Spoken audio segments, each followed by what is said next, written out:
Hey everyone, it's Leon and I'm back again for some 10-minute Shogi Wars. So let us begin. お前が先手だ Right, 対局開始 onegaishimasu. My opponent is Tridan and I'm playing as Sente.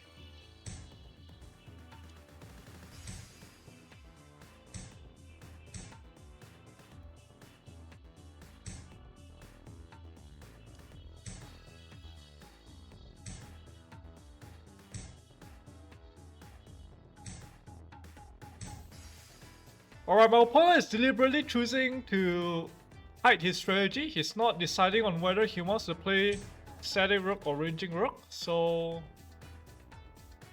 I have to keep a watch out for that. Now that he has played go to 3-2, it looks like he's playing a static rook strategy.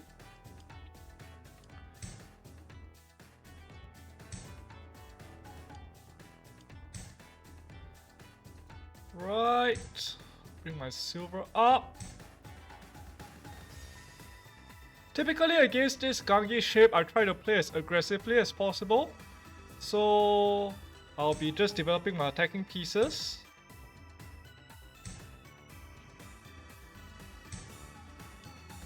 Right. Left Mino, rapid attack strategy.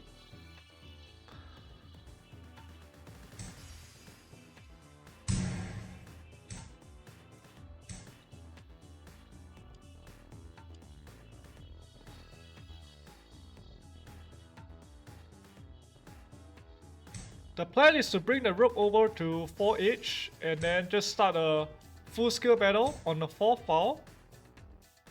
Right, my opponent is being a little bit suspicious with his play. He's spending a lot of moves with his rook. And yes, he has managed to capture one of my pawns, but he's not spending enough time preparing for the defense. So already at this stage, it looks pretty suspicious for my opponent. And basically I have two main options. I can immediately go for the attack with knight 2-5, or I could actually play a move like bishop to 6-6 just to restrict away this rook's movement, prevent it from moving back to 8-4, for example.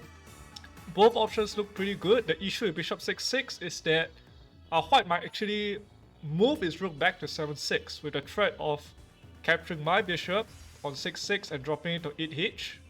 So that's just like some of the lines to watch out for. His shape is probably not so good for giving up a rook for the bishop, right? So maybe I could just play bishop 6-6 here and it looks pretty good. Yeah. In some other lines where, let's say the gold is here and his overall camp structure is better against rook drops, one good move is to move the rook to 7-6 here, threatening the bishop. Anyway, he plays an interesting move of silver 5-4, stopping me from playing silver 6-5, killing the bishop. Sorry, killing the rook. Okay. Now at this stage, I could continue with an attack on this side of the board.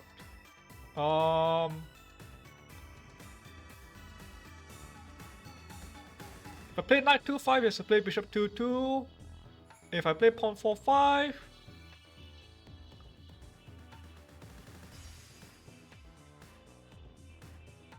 the other option is the castle. It's a little bit difficult to come up with a decision. 7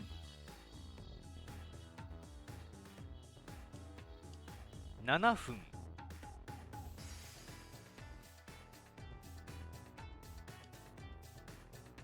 So if I play knight 2-5, bishop 2-2, pawn 4-5, can you just play pawn 2-4?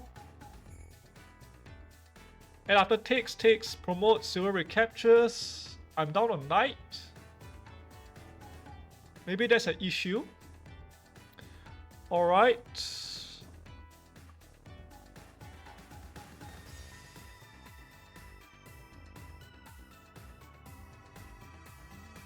I go to castle king 7i first.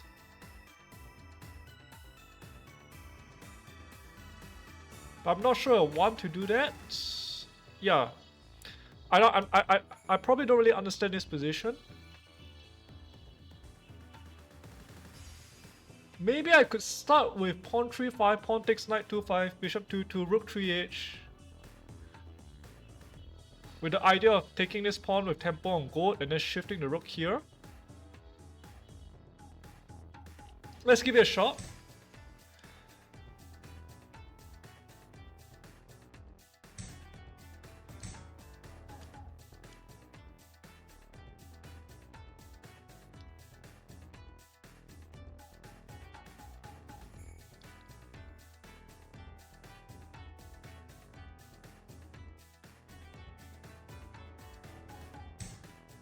Alright, so since the silver has left the protection of the 4c square, this gold is actually unprotected. So rook takes 3-5 counts with tempo, and if he defends, I can play rook to 8-5, threatening this knight.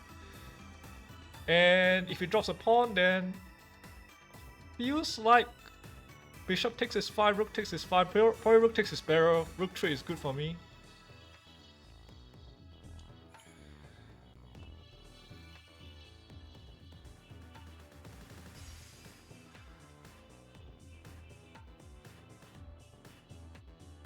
It's a little bit sharp though, so it will depend on how he protects the gold on 3-2. Yeah, that will depend on whether I want to go for the rook trade, I think. But it looks quite likely that if I can get rook 3-5 in and rook 8-5. Alright, this looks like a rook trade.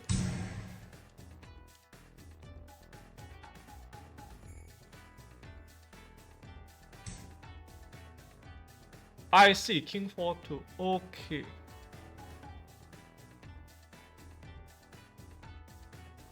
Still looks like a rook trade for me because now that he has moved the king here, there's a rook drop here, which is a very powerful threat. The main thing I was worried about is that after the rook trade happens and the bishop goes over to this square, he has this pawn to 4-5 counter attack. That was what I was worried about, and things get a little bit sharp. But I feel like the threat of this rook drop here is just too strong, right? At this stage. I could play bishop 6-6 to defend. I could even just immediately drop the rook first. I think this attack is faster. If I drop a rook, he takes this, or check, king runs. And check one more time and pick up the knight. That looks really good. My king is pretty safe, so let's drop a rook here. Yeah, so it really depends on how he defends against the go on 3-2. That will affect my decision of whether I want to go for the rook trade or not. After seeing king 4-2, I felt like very likely. Alright, I don't understand this move. Rook promotes here, he wants to play king to 5-2. Alright, interesting defense.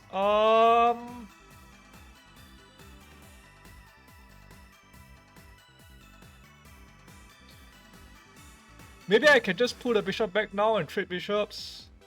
Or I could drop a pawn here, so but knight takes, that doesn't really do much.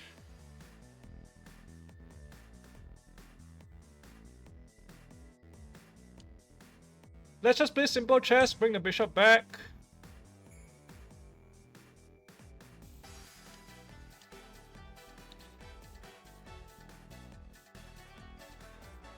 The threat now is to, if the bishops get exchanged, the next move is drop a bishop at 8-3.